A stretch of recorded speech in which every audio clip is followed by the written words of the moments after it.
Hello and welcome to Toffee Bluecast match reaction. Crystal Palace 0, Everton 0. I'm going to get him in straight away. Thank you, people coming on the channel. Can see you there. Going to get him in straight away. You know we're a double act. Paul, going to get him involved. Match reaction.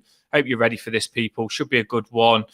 Let's stick together on this. Paul, going to get you straight in. I need you. How are we doing? The good thing is we don't speak until we come on the channel much, do we, about the game? Well, we don't speak at all. So I'm interested on what you're going to say. Although I've tweeted a couple of things, you're probably interested on what I'm going to say. People in the comments, I'll always give it a little how you do it. Put your comments down. I'll put your comments on the screen. We'll interact with you in the comments. Now, this is massive today because I feel like we need to do this tonight. Sometimes it's hard, but we need to do this tonight more than we've ever needed to do it because some fans need boosting back up. It's not easy. We're going to talk about the game. I haven't got much to put on the screen about the game, but we'll go through it in conversation. You can say what you think in the comments and we'll put it on the screen for you. And we'll just let this vent out. Let it all out on the channel. Let it out. Tell us what you think. We'll talk it through, but we will end with it positive because that's the way it's got to be. Because that's what's going to keep us up. So, Paul, how are you feeling? Start us with that first. Well, tell us how you're feeling, then let's hit the first half. Not feeling too bad, to be fair. I said to you on Friday that I wanted a clean sheet. Got it. So that was major positive, considering we conceded more than 2 goals in the last 6 away games or something. So having the clean sheet was massive, especially Palace, who got good young attacking players. And a couple of old ones as well. And they caused us 1 or 2 problems around the area, but we stifled them enough to stop them having any proper clear-cut chances. Pickford, I think, made a save down at people's feet and a couple of other saves, but nothing, certainly not his hardest game of the season by any means. So we defended well in that respect. Obviously, the other way wasn't as great. Knew we wouldn't create that many chances. We had a couple that we would have hoped to have maybe got on target or have caused their keeper more problems. But both sides in the end were just short up front. And the positive will be that we kept a clean sheet. Yeah, well, it's just mentioned there that you said that a draw was your result and you got it right. I wish we'd scored. We'd scored. Everything Everton said draw and you got it right. So I had a feeling you'd be more happier than what I was. I mean, I was angry. Because you were, yeah. Because I just you probably did. I don't normally. I was positive. I was more angry this game than what I was after the Fulham game, even though this performance was better because I just felt that first half, yes, they started better, but I wasn't happy with how we started. I think Holgate got destroyed. I like us. I've always said it to you. You say it as well. From the off, get stuck in. We're in a relegation battle. From the off, let Crystal Palace know that we're out for these 3 points. And I feel that we just let Crystal Palace come on to us, which gave them the good start. That's how I think. And it let them on to us. And was making them look better than what we was in these first 25 minutes. Now, in the Fulham game as well, we spoke, didn't we, and said the Fulham game, at the start of the Fulham game, it wasn't that good. And we did have that thing where we were starting games good. And now I don't feel that we are starting games good. And they're not playing like they're in a relegation fight. Now, we grew into it 30 minutes in. I feel we started poor. They had a few chances they could have scored. They looked the better team. They was all over us. And I think that was massively down to us. People might say they're good, but they was all over us and we wasn't putting the tackles in. We wasn't getting on the ball much, was giving it back. And I just felt we restarted the game poor and it was down to us. That's why I was frustrated because I wouldn't mind if it was an equal game and was both going at it hard, but they started a lot more lively than us and they're not even in a relegation battle. Yeah, I think our fear of being overrun in midfield brought on that anxiety and kind of we defended. Basically, that's what we did. we defended, and then we looked for opportunities to get shots in. Actually, in the first half, we had 7 shots on target. You wouldn't believe it, because most of them were from about 20, 30 yards out. But there were shots on target, and it's because we were picking moments where we could actually try and break away. Calvert-Lewin was a bit rusty, obviously. Don't blame him. A bit isolated as well. If he did get the ball, suddenly he had 3 people around him. So we were struggling to keep the ball higher up the pitch so then people could get forward. And so they kept coming onto us and onto us. And we certainly looked as though we were under the cosh for a good part of the first half. So, yeah, I just didn't like how I was giving them the ball back too easy. And these are professional footballers, and I'm still behind them. I will end this stream massively behind them, but the professional footballers, I don't see why Holgate can't just put a tackle in on AU. He's not the best winger in the world.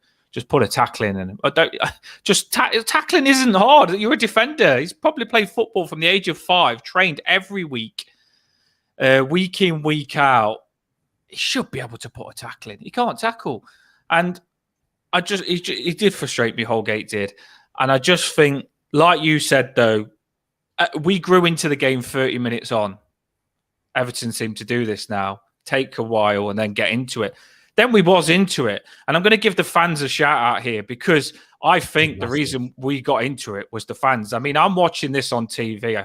I didn't get to go, but I'm watching this on TV. It's the Crystal Palace Stadium. I don't know how many fans travel, but our fans are louder than the Crystal Palace fans.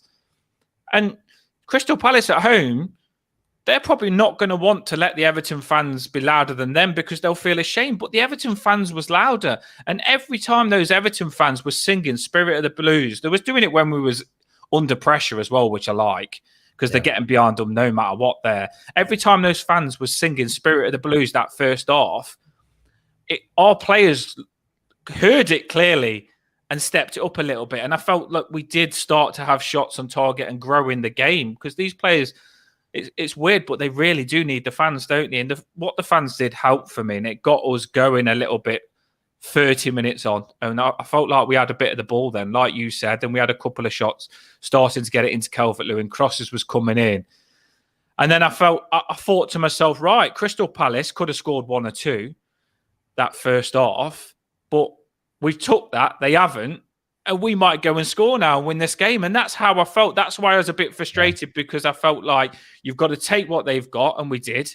They've not took their chances. We're going to get our chances, which we had a few just before half-time. Yeah. Can we take our chances? That's what I was thinking. That's where my mind's at. Well, I mean, like you say, it was the same for that first half hour. And stat-wise, like I say, we had 7 shots on target in that first half. So 7 shots and 5 were on target, but they were ineffective because they were just from far out. We did have moments where we actually were surprising ourselves to keep the ball for about 9, 10, 11 passes at one point. I think our move of the game was towards the end of the first half, where I think we'd started it in our right back position. We had about 3 or 4 different quick passes. We went into Calvert-Lewin, came back to Iwobi, went across to McNeil, who had a run on the far side and got a shot away, which didn't trouble the keeper too much. But it showed that we can hit teams on the break when we've got a little bit of confidence. And we were almost a bit like the Fulham game, if you like, where you said we didn't really want half-time. We were actually building up into the game. We were going further forward. We were creating the odd chance. It was getting closer and closer to the goal, but half-time comes. And then what happened in the second half was a complete role reversal. Because in the first half, if you're looking at goals expected, even though ours wasn't great, because, I mean, we were like 0.31, Palace was only 0.19. So we'd stopped them from actually having any clear-cut chances. There was possession pressure. There was crosses into the box, a couple of them dangerous. Elise, I mean, we picked him out before the game started on the preview game. And he was up against Mikalenko. We couldn't really hold on to him properly. He tried a few times to grab hold of him, but it always needed a second person to try and stop that attack. And same with Holgate on the other side. Like you say, whereas you would like Holgate to be a little bit stronger, a bit nasty, and stop Ayew from creating anything. Actually, he wasn't that. He was a little bit all over the place. You can tell that he hadn't been in the side for a long time. It's why I sort of picked out preferring Godfrey, whether it be right back or left back, to make that a little bit of a stronger position for us. The fullbacks seem to be our weakest place, and that's where Palace's best performances came from as well. Said the channel's freezing now. I was just looking at the comments. Is anybody getting the message in my link coming through? I don't know why it's freezing. Sorry, people, if it is freezing. Maybe it's a connection error or something like that. If you can tell us whether it is freezing or not. Shouldn't be, but let us know. Is anybody getting the message? My link isn't coming up. I'm not quite sure on why. Not sure. We will work with you on this. You do get these moments sometimes where you have to try and learn from them.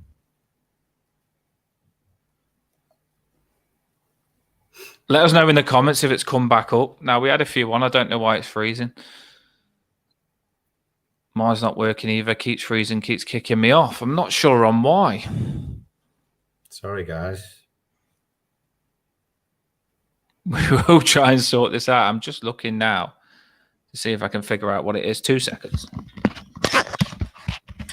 Everton are we?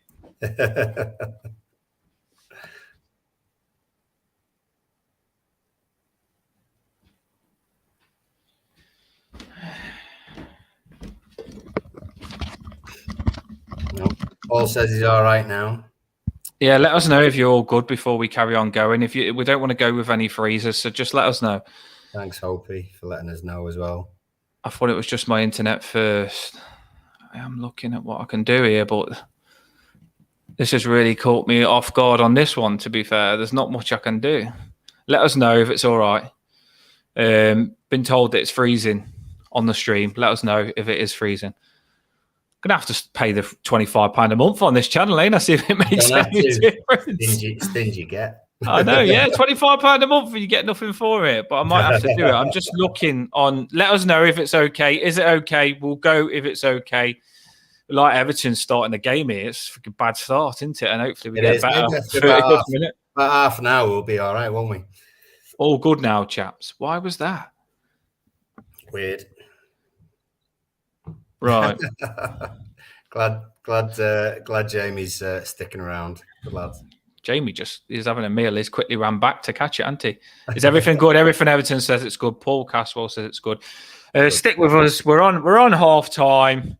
We're going to let a bit of frustration out, and then we're going to stick together and get back positive. But probably more from me than Paul because you're quite positive.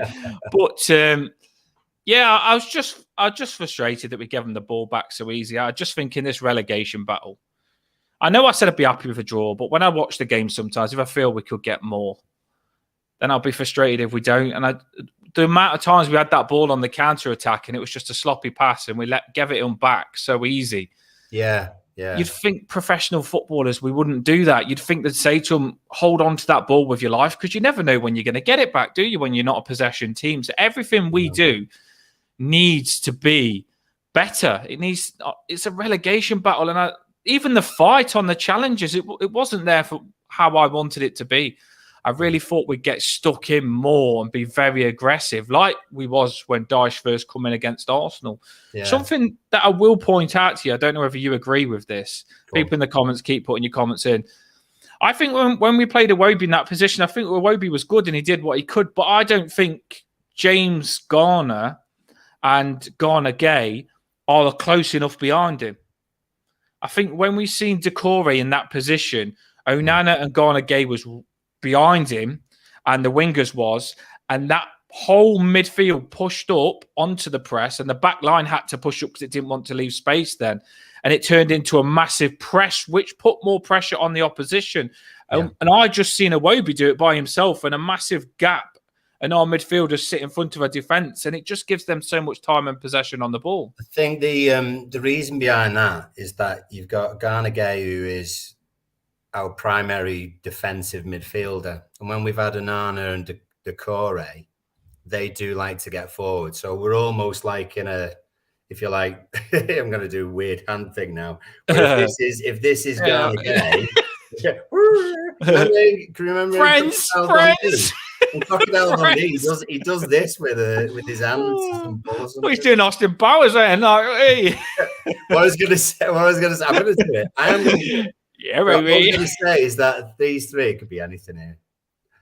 Ghana Gay will be the one further back in front of that back four, but then Anana and Decore will be usually in front of him. Now, the thing is, James Garner, I think we've started to realise he is also a defensive midfielder. So we've gone from having that to having it the other way around, if you like. That's really weird. I know what you mean, though. But you would have two hands. So Ghana Gay, there we go. Ghana Gay and James Garner are sitting alongside each other. It's not Ghana Gay in the middle with two people in front of him. It's actually the two of them. It's Ghana Gay and James Garner, both in that sitting position. So when Iwobi was 5-10 yards in front of him, he was doing all this without any support. Well, he's a behind the striker 4-4-1-1. That's what it is, instead of it being a 4-5-1. But it didn't seem like that. It certainly wasn't like that when they had the ball, because we couldn't do that. We wanted that three in the middle. So yeah, thanks, Blues. The Blues keeps dropping some comments on me. I ain't dodging you. The Blues, I will hit you on this one because you've come at me a couple of times. So I said I'll get all these subscribers involved. And if you disagree, then that's fine, because I'm happy to talk to you about it. We can't keep the ball down. I know we can't, but come on. These are professional footballers. I've watched them pass in training. Tip-tap, one touch, one touch, one touch. Grow some bottle and pass the bloody ball and keep the ball. It really isn't hard. I mean, these players can control it and pass it from 100 foot high. They should be doing more than that. I just don't like us giving the ball away so easy when they should just put it to the players' feet. I mean, I know it's happened for a long time and I should be used to it, but I still get frustrated with it. That's my point on that, the Blues. But keep dropping your comments because I like different views and stuff like that. But carry on. I'm just going to put Jay. Oh, hang on. It wasn't that one, actually. It was the one that Jamie just mentioned about Gray, and the fact that Gray was playing right wing, basically. He was doing that right-hand side job in front of Holgate instead of being up alongside DCL. And you could tell defensively, he's weak defensively, because the number of times Mitchell, their left back, just waltzed down the line very simply without being put into the stand was too many to mention, to be honest. So we're always going to have one or two weaknesses about players. Yeah, we've got players who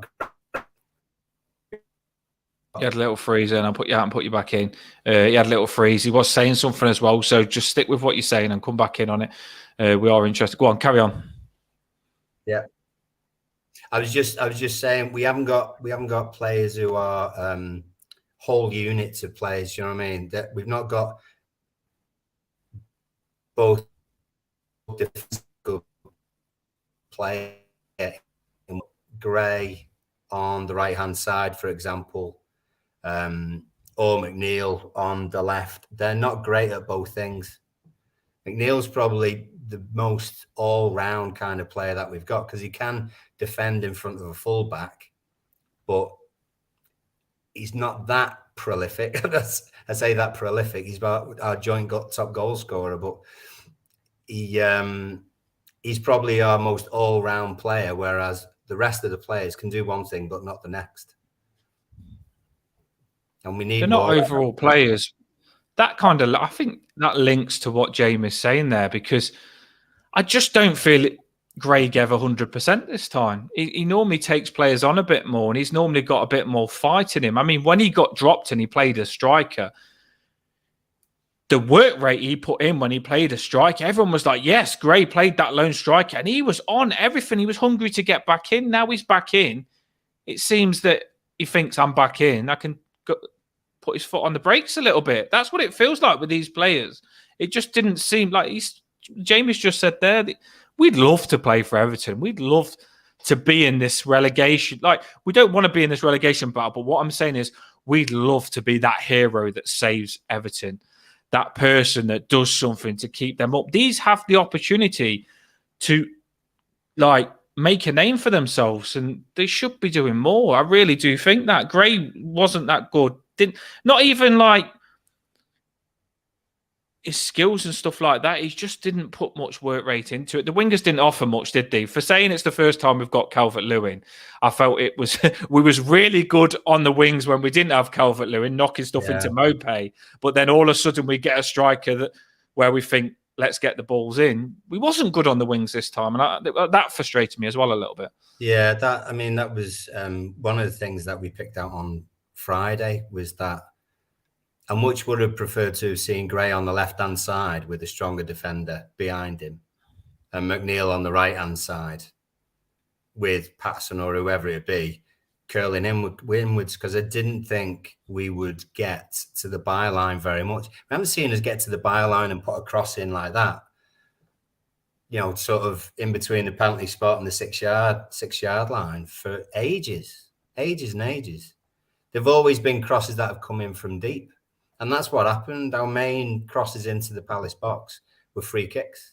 And the crosses are when they're set. This is what I like, crosses where wingers just get down and just smack it in early, because that's when they're not ready, and that's when Calvert-Lewin can catch them out. But our wingers get down the wing, they'll knock it back to another player more central to cross it in, and it ends up a slow, predictable cross where the opposition are set and they can defend it better.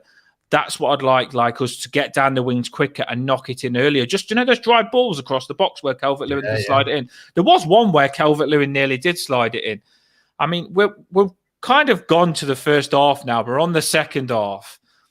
Holgate, let's just mention, he's got that yellow card early.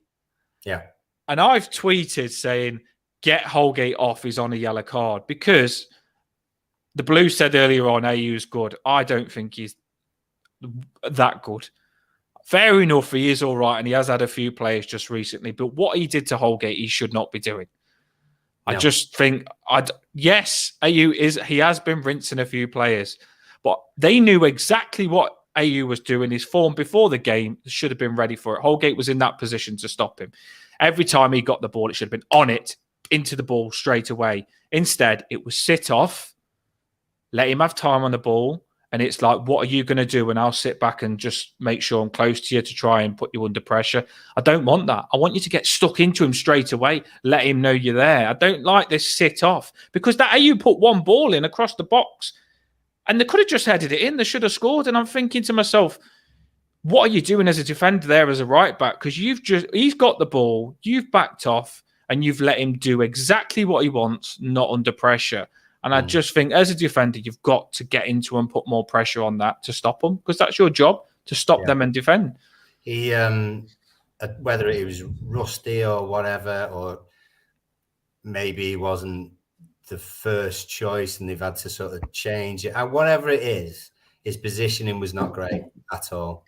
And so, like you're saying, he let him go round the outside of him, and then Ayew gets across in that side. A couple of other times, he gave him too much space on the inside, and then the ball's come across and they've had a shot or created a chance which we've then blocked because we weren't tight enough on Ayew on that side. Yeah. And basically what's happened is that when it's come to the second half, he didn't get his second booking until 80 minutes. So Dyche is either thinking, oh, we'll be all right. He'll be all right for 10 minutes and we'll see it out. Or I should take him off. And he's obviously not thought that. Whether he wants to save other people for another game or not, I don't know. But in hindsight, he'd be thinking, God, I wish I took him off. Because when that ball was actually played by Pickford's played it to our right-hand side. It's not the greatest ball. And Ayew straight away has got the first touch. Holgate's positioning when Pickford's taken that kick should be better. He should see earlier that Ayew is going to get that ball. Listen to this though. This is linked to what you're saying. Carry on. I don't think it was Holgate being aggressive that got him sent off. I think it's his defensive brain and him being dopey and being out of position. Exactly what you're saying. Yeah.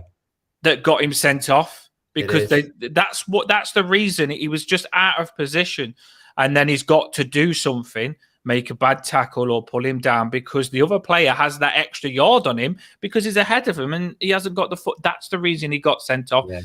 When he got that yellow card, what did you think take him off on a yellow card was surely it's everyone else was saying it, like surely Dyche is thinking he's getting run ragged here.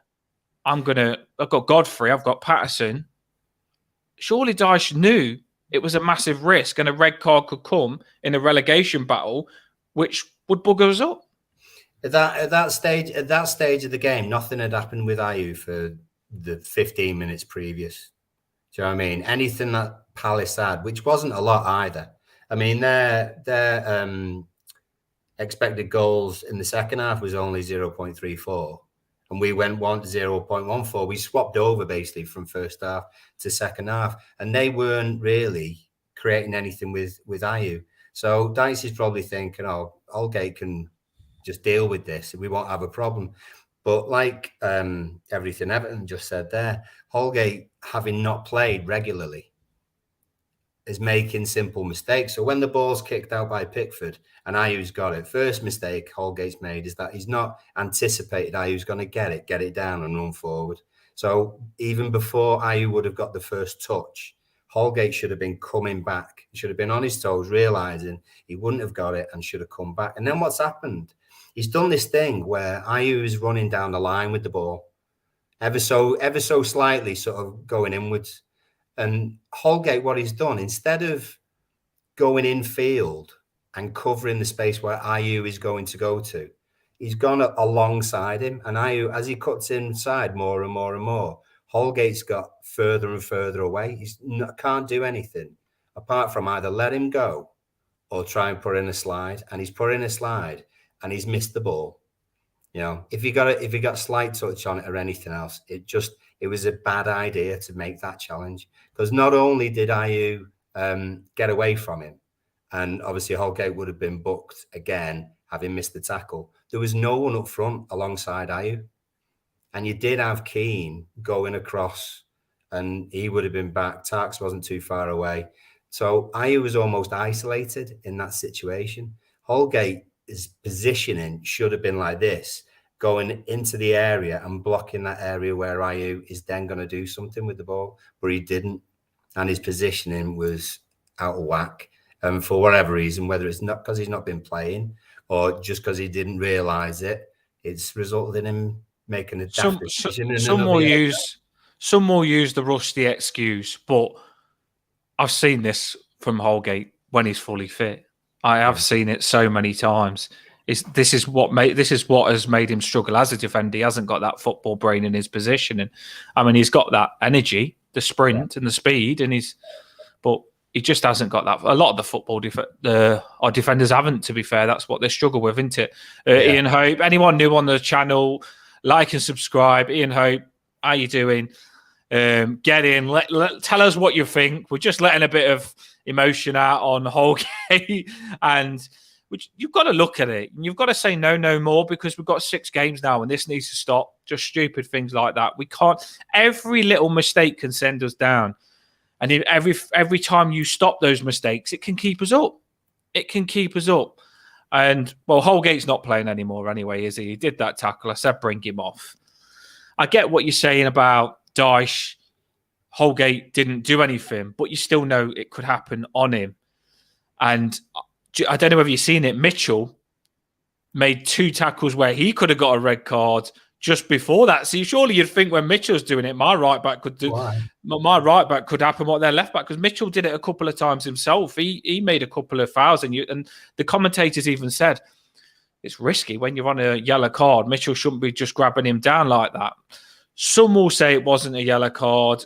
whether it was or wasn't, like you've just said, Paul, it's not a challenge that he needed to make. If his positioning was better, the player wasn't going to score from that position, was he? There wasn't going to score whoever it was. I don't know if it was AU or wwhoever it was on that second yellow, but he wasn't going to score from that position. He wasn't. Yeah. Let's talk about, right, we've talked about the we're going to cut the thing off on Holgate because we're going to go to positive now. But yes, let's. I wanted, the good thing is though, I thought it'd just be me that was like, I'd be saying this and that about Holgate, but you'd be like, no, but you agree a little bit, which makes me think I'm more in the right. You can't not really, but I mean, I suppose there's factors that we might not know and about why he was getting ahead of Patterson or he's getting ahead of Godfrey or whatever. I mean, straight away, as soon as Holgate got sent off, you can see Dyche say, Ben, get over here, you're on. And I just wonder why Godfrey didn't start. I just don't understand that, to be fair.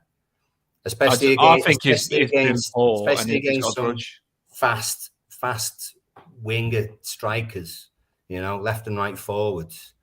I mean, remember the bit about Mykolenko grabbing hold of Elise, getting to the line. Mykolenko was kind of lucky, really, that he didn't get booked himself or didn't give away a penalty in the end if Elise got away from him, because he was just grabbing hold of him, wasn't he, trying to keep him close.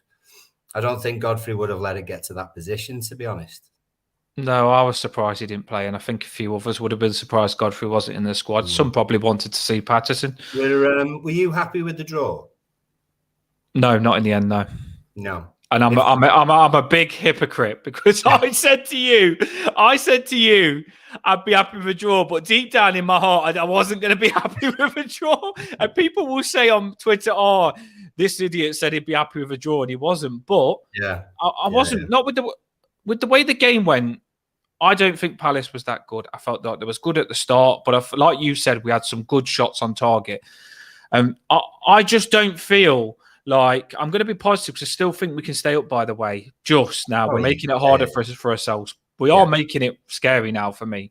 I'm getting a little... This is why I got frustrated, because I do feel that it's going to be closer. We're making it even closer. I mean, you said, was I happy with a draw? I'm watching that Palace game and seeing how easy it is to get 3 points with the Iwobi shot that the keeper saved. Good save, fair enough. But we had some good shots on target where we could score. And I thought to myself, this is a game where we could have started not so good, get that goal. And our defence this game, by the way, was really good. That was a positive. Our defence, I feel, if we would have scored to make it 1-0, we would have defended it out to get 1-0. And that's why I was frustrated. And another thing that frustrated me was the fans were so incredible. And that's what riles me up, is when I can...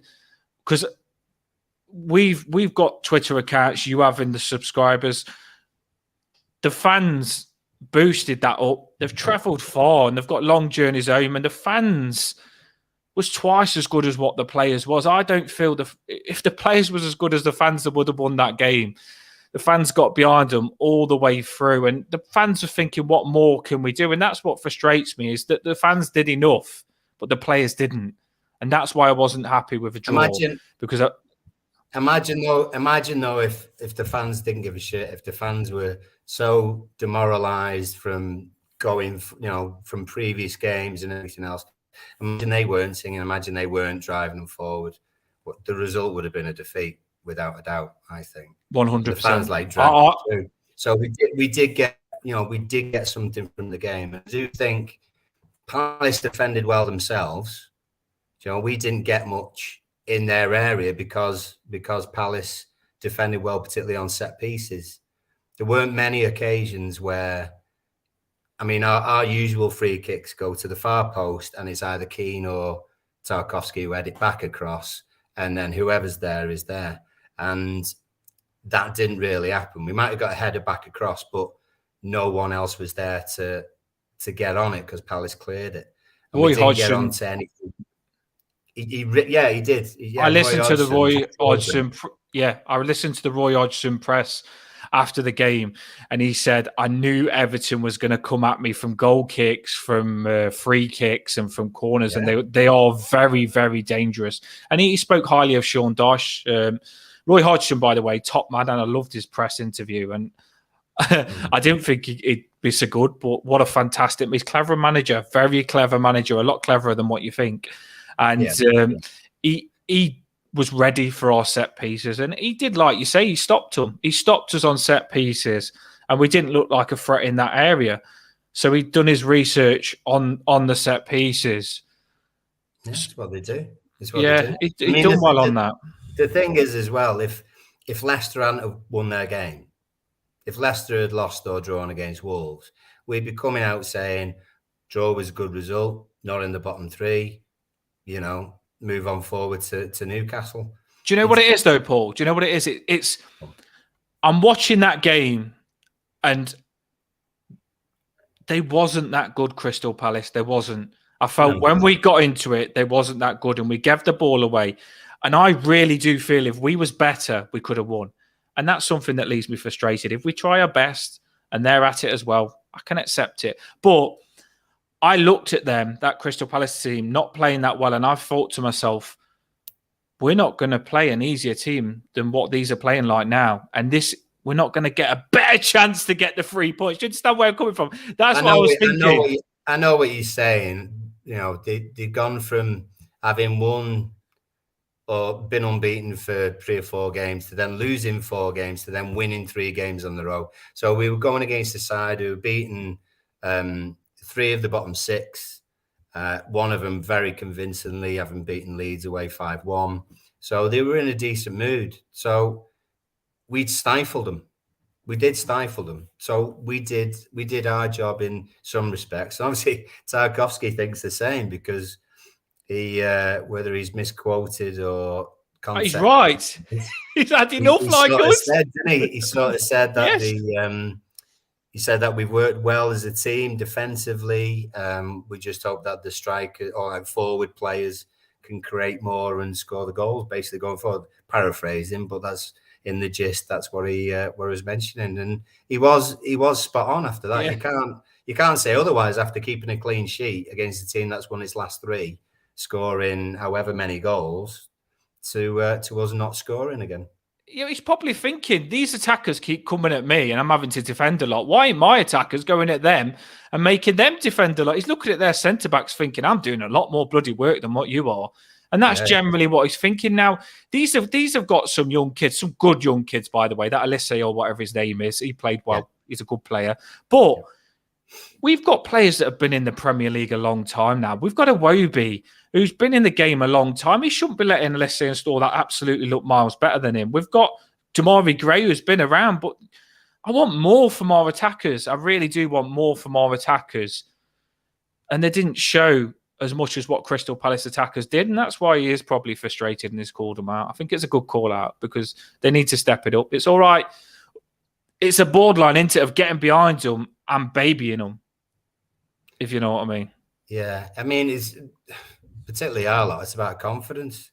I don't know if anyone saw the Brighton game before. I thought Brighton were brilliant. Obviously, they didn't get through to the final or anything, but Brighton's passing was always 1-2 touch, 1-2 touch, everything like that. If you're not confident, you take that extra touch.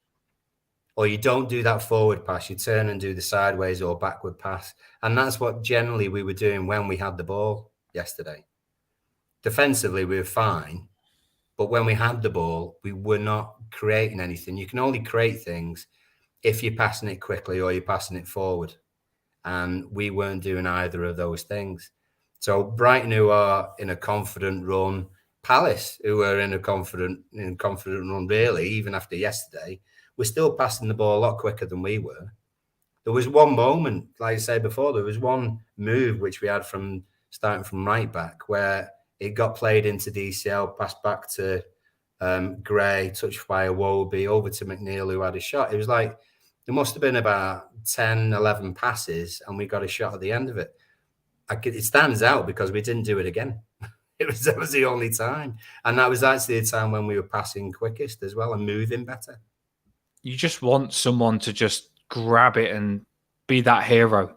Just because a lot of them, we're just wanting them to do what we expect. We want these players to do what we're not even expecting.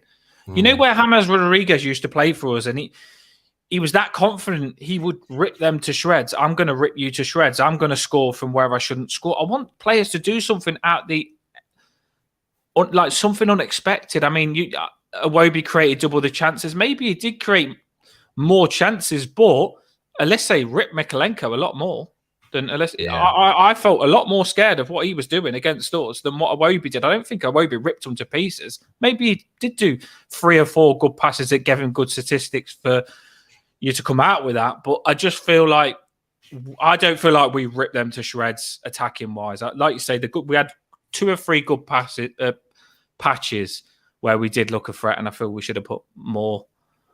I know it's not going to happen. I just want to stay up. I just want to stay up. I just want them to just frigging bust the ball, stay up, give us a break, because we played Fulham where frigging Mope could have scored that goal to get us 2-1 and we could have beat Fulham. We've played Crystal Palace where I just feel we could have done more. Could have had 6 points now. I've got the league table and I've got the fixtures. We said a lot on the game. Anyone else now in the comments, by the way, because I said we're going to do this channel to get you Evertonians that are on this channel now to get stuff off your chest. I mean, I've moaned a lot, more than what I normally do. But I am a lot of the time positive, and I think it's ups and downs. You've got to let it out there. You can't keep it in. And let it out now in the comments if you've got any problems or anything frustrated you. So we can go into this Newcastle game. Newcastle, what score did they win? so we can go into this Newcastle game ready. Now, I am going to be positive. I'm going to finish with the positives out of this game. I do feel we could have won the game. I thought Calvert-Lewin... He looks like he's got something, you know. I know you said he looked like he's not up to speed, which I agree a little bit, but he looks like he is a striker. That turn that he did, that Bergkamp turn, and that shot, that nearly went in. And that's what he's got. That's the difference. And he did put himself about. He looks like he is fully fit. I don't want to curse at him not being in the squad, but he looks like they've holded him back, and Calvert-Lewin is going to be ready. Now, we have got Calvert-Lewin, who looks like he's going to be better with a game under his belt. We have got Onana, who looks like he won't be. I think he'll be back this next game, Onana. We've got Decore that's definitely back after his ban.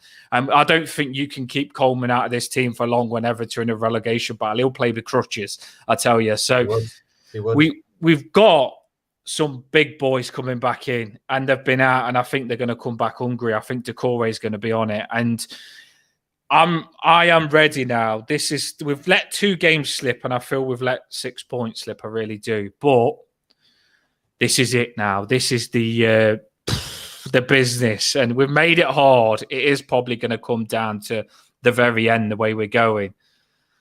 But on Thursday under the lights as well, evening game. You know, and the thing is to get to Thursday. It might come across as worse before it gets better, because we're on the Thursday, because other teams have played on the Tuesday and the Wednesday as well.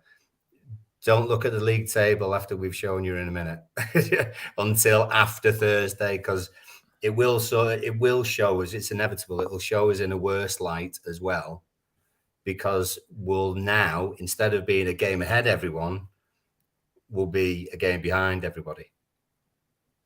Well, I've got the league table and I've got the fixtures. I don't know what would you put up first, the league table or the fixtures? We're staying up, Dan. Don't worry, we're positive now. Just let it out. We're positive. And the good thing about Newcastle is Liverpool battered Man U 7-0 or whatever it was, or 7-1, and then they went and lost against Bournemouth the next game. I think you don't see teams batter someone twice in a row. So I am very happy that Newcastle didn't get beat by Tottenham, and they've got that out the system. Yeah. It's going to help Everton that Newcastle had that performance, I feel. Don't be scared of that performance, trust me, because it doesn't happen twice. And we're at home. We need to boost every Evertonian. If you see they're down, trust me, I get why they're down. Boost them back up, because we're all up and down at different moments. And if you're the one that's up, boost them up that's down, and they might boost you back up when you get down. That's my little advice there. But even those fans that travelled away, one thing I will say to those fans is they would not have got a draw if you didn't do what you did, and it was fantastic. So keep doing it, because you'll be what keeps them up again. They would not have got a draw if those fans didn't do what they did. Spirit of the Blues all the way through, and our best patches come when those fans were singing Spirit of the Blues. Massive. We have the best fans ever, and to keep doing what they're doing. I felt frustrated when the commentator said Everton have had, is it one win we've had away all season? Yeah. The commentator said these fans have travelled all over and all they've had to go home with is one win. And that's why I was angry as well, because I love my fans and I know them. We know them. We've got loads on Twitter, and it's travelling all that way and coming back with one win all season. It's so bad that's what frustrates me. It's frustrating.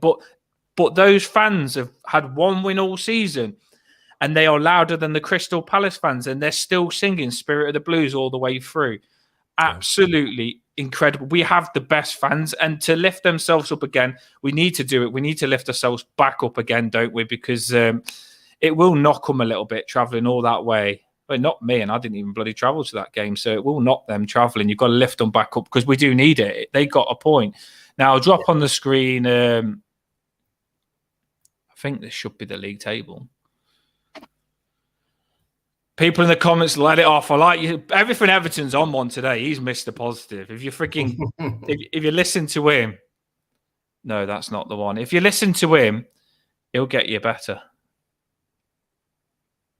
I'm just going to look at that again. I think it's this one. Yeah, it's not the best view, to be fair, but it's just where we are at the moment. Scary. It's the Leicester winning tip, but I don't feel like Leicester's going to be the team that we're going to be competing with. I still think it's going to be Leeds. That is going to be. It's us or Leeds. Potentially. I'm not saying we're going down. I'm just saying Leeds are the team that we're going to send down. That's what I'm saying. I'm not saying we're going down. I'm just saying like Leeds. The way I've watched them play and the batterings they've had. I think in our next 6 games, we'll win more than Leeds, which will take us above Leeds. And I think these teams at the bottom, Forest and Southampton, might stay there. What's your thoughts on this table? People in the comments, tell us what you think on this scary thing that I've just put on the screen. I think Forest and Leeds and Leicester certainly Leicester and Forest have got worse fixtures than we have. And that's saying something, because obviously we've still got City, we've got Newcastle, we've got Brighton away, Wolves away, Bournemouth at home. But Leeds and Leicester and Forest fixtures are particularly Forest are really, really difficult. Really difficult. Have I got this league table wrong? No, that's right. That's right. I thought they said in the comments Everton are 17th, Forest are 18th. Not that I know. No, I wish. No, that's right. What you've got is right. Don't tell me we're at the bottom. I'll start celebrating and be more happy. No, I mean, right. The thing, it's so tight as well. It is so tight. Goal difference as well. I mean, we're minus. Oh God, it's horrible to say, but we're minus 22. But Leeds are minus 20. Yep, a little blur there. I'll remove you and put you back in 2 seconds. I was just going to say what I think why you had that little blur to keep it going. It is scary. It is scary. I'm going to put you back in because you were saying something on it. The goals is obviously, scoring-wise, is a major issue. A major issue. But there are...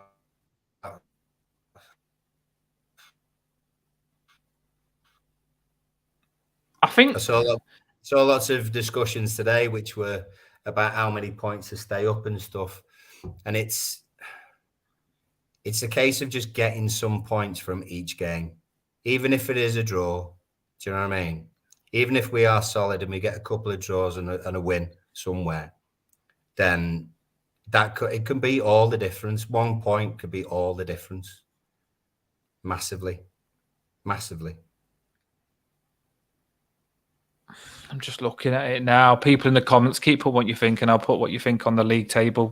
Comment on this league table and tell us what you think, and I'll put it up. Paul, drop any if you see them. I do feel we're going to get better. I think a lot of fans are frustrated because they do feel that in the fixtures I'm going to put up in a minute, Fulham and Crystal Palace was probably easier than what we're going to come up against now. We're going to play teams that are harder than them, and we've now got to take points away from them.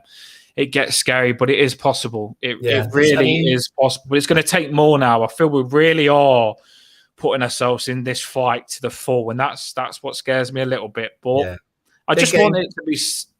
Go on, sorry. I was just going to say big games this week that are going to show us who we're going to go against, because Leeds and Leicester play each other Tuesday at Leeds.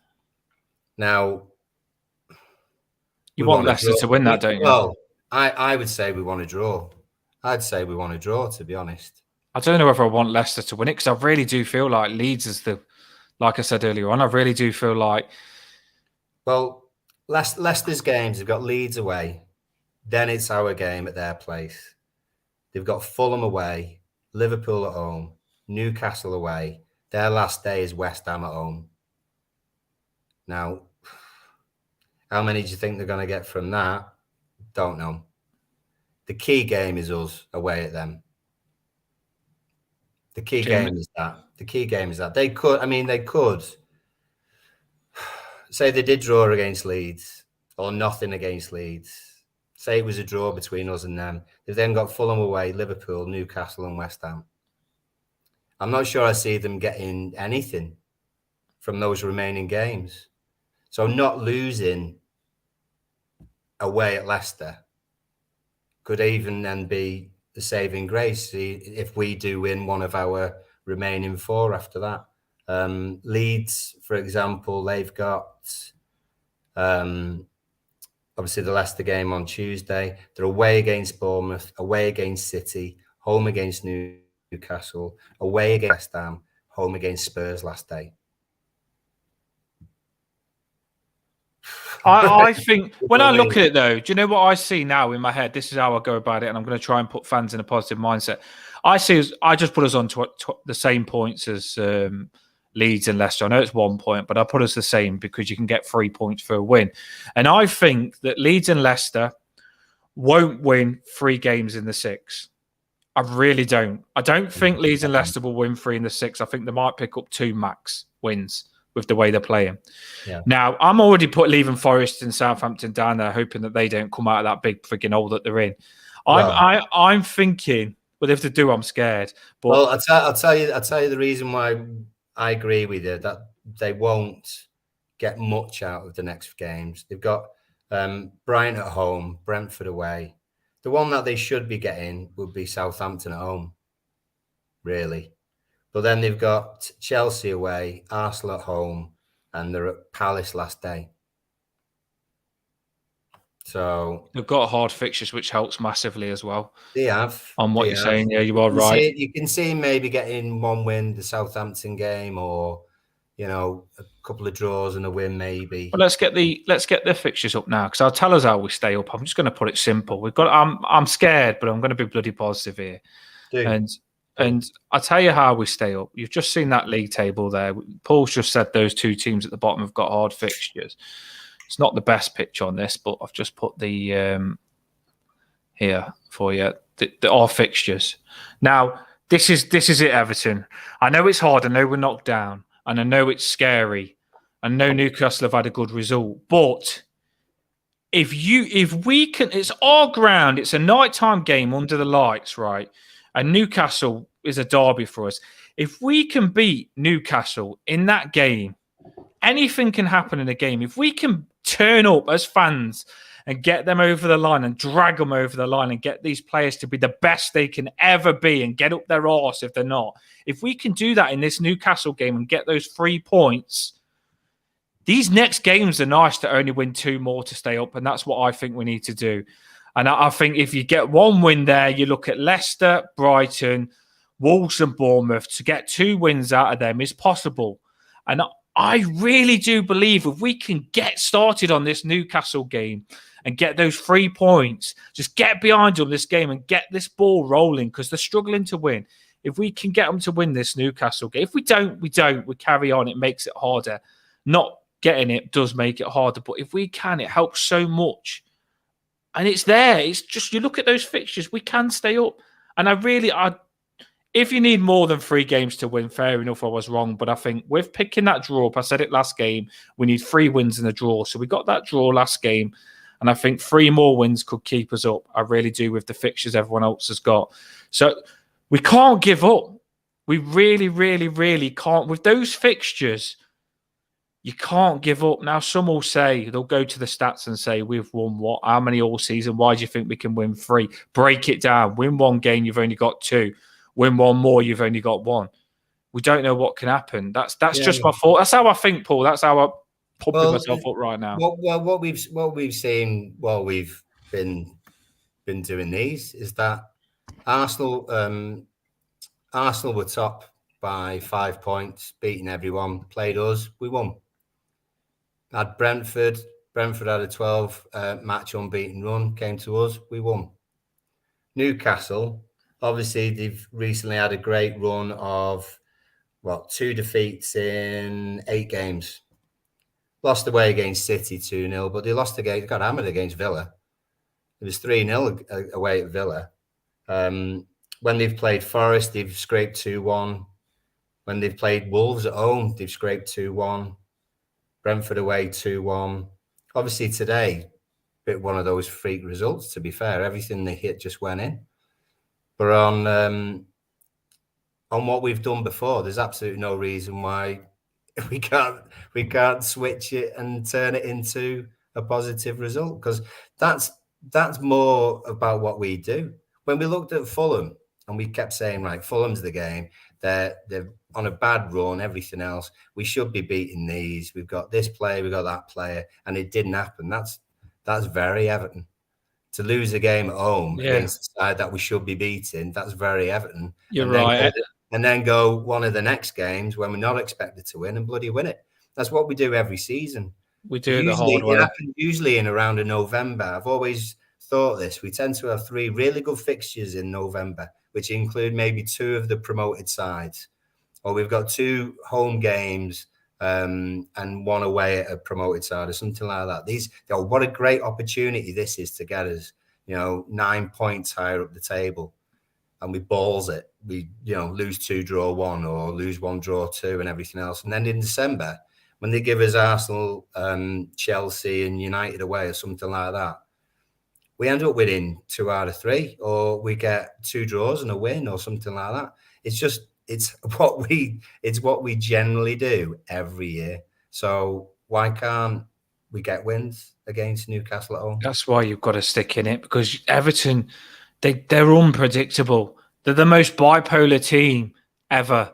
They really are. You just said it exactly right. You get 2 games in front of you, Fulham and Crystal Palace, you feel you can do. Yeah. In bad form. And we don't. And then we get freaking Arsenal in form. We managed to beat them when Dyche first come in. We get Brentford 11 unbeaten, managed to beat them. We need that to keep happening. We really do need that to keep happening. Newcastle on a run, and they've just battered a team. Everton being Everton, that's why we have to stick behind them, because you just don't know.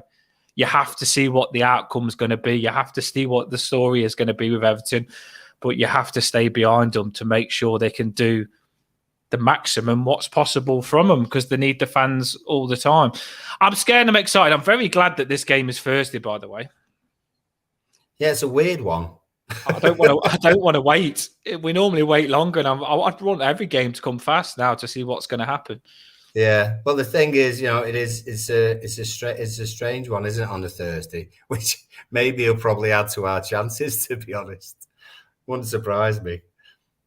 I mean, as well, player-wise that they've got. I mean, they're obviously great. Isak is going to be one of the Premier League's, greatest players over the next 10 years. Take Maximam's out with thigh injury.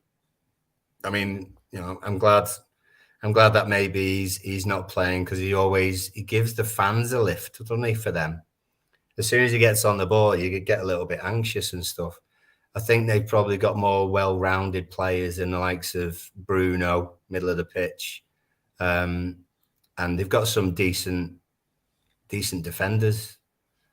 But we get in our shape, we get in our positions, we have the personnel coming back who are hungry to play that game, and we keep it tight. And when we get a chance, we take it. 10 more points on I tell you what, if we do, especially if we score first, how much is that going to lift everybody? I mean, even in the first 10 minutes, if we got a shot on goal, would be, do you know what I mean? It would just get everyone going. That's why it's massive. We all just keep getting the fans absolutely up for this game, because like you say, that stadium has got to be the best the old lady has ever been. And when it is rocking, it's not a good place to go to for Newcastle. And it's going to be a good place for those players to play on that pitch. So I would just got to get it right. Well, we will be doing the pre-match for this not far away then, will we? I just thought that. I'll be setting that up. I'll be saying, you just talked a bit about it then. We'll be setting that up soon. It'd be Wednesday. We'll get you ready. We'll get you ready. On Wednesday, yeah. We'll get you ready. Thanks. There's been loads on, by the way. If you come on, can you, I don't like to ask for anything, but can you like it if you like it, and share it if you can share it? Because it just gets like, we all, you and the subscribers in the comments, the Everton fans that are all in the comments, you're all turning into cracking friends, and I like it. And you're friends with us as well. And I think if you can share this channel more, we can get this channel around, and we can get more Evertonians in the comments and stuff, and more views and thoughts. And it might help other Evertonians as well, because we do get good feedback. So hit the like button, more people see it then, and the channel can get a little bit bigger, just for like us to speak to more Evertonians. Because I love meeting new Evertonians. You do as well, Paul, don't you? We want to meet as many as we can and help as many as we can. Actually, I've sort of seen some of the people who are on, who are listening, who we become friends with. They've been on Twitter as well and spreading positivity, which has been really good. Keep doing that, because there's many people who are struggling at the moment to be positive, and I know it's hard and everything else. So everything that you do away from this to get Evertonians positive is always a massive positive in itself. So got some crackers on here though, really, honestly. Jamie, love you, mate. Everything Everton, give you shout outs. Paul Caswell, massively positive. The Blues was on earlier on. I love that he had a couple of clashes with me. Nice clashes though. He's a very respectable person in what he says. We just make a point. That's it. That's what I want on the channel. No arguments, no debates, no getting angry with each other. Just all Evertonians respecting each other. And there's some crackers on the channel, and there's a few new ones on today. So yeah, it's good. I'm enjoying it. It's an Everton hub. We all just come to it. I set it up. We all just come to it. No one's really in charge of the channel. We just, me and Paul put ourselves out to do it for you. The games this week are all on Prime as well. Amazon Prime. We've got all the games this week. So we're the last of them on Thursday. So if you're wondering where you can watch it, if you can't get to the ground itself, then but they're there an hour. I think watching at home. So I think the ones that, I think they were there an hour before this game as well. I think the full going, the flares, and everything. They're greeting the players. You've got to do everything you can, because I don't like. Why do we have to do it? The players don't deserve it. You're doing it for Everton. Now, at least if the crowd was like what they was last game, if you're like that every game from now on, these 6 games, at least you as fans can say, we've done everything we can to keep Everton up. And you know in your heart you've done everything to keep them up. You'd regret it if you didn't. So we've just got to keep doing that and hope that the players frigging match the fans. We really have. For Thingy, there you go. I'll just watch it on some dodgy stream 10 minutes later. That's why I don't speak to anyone.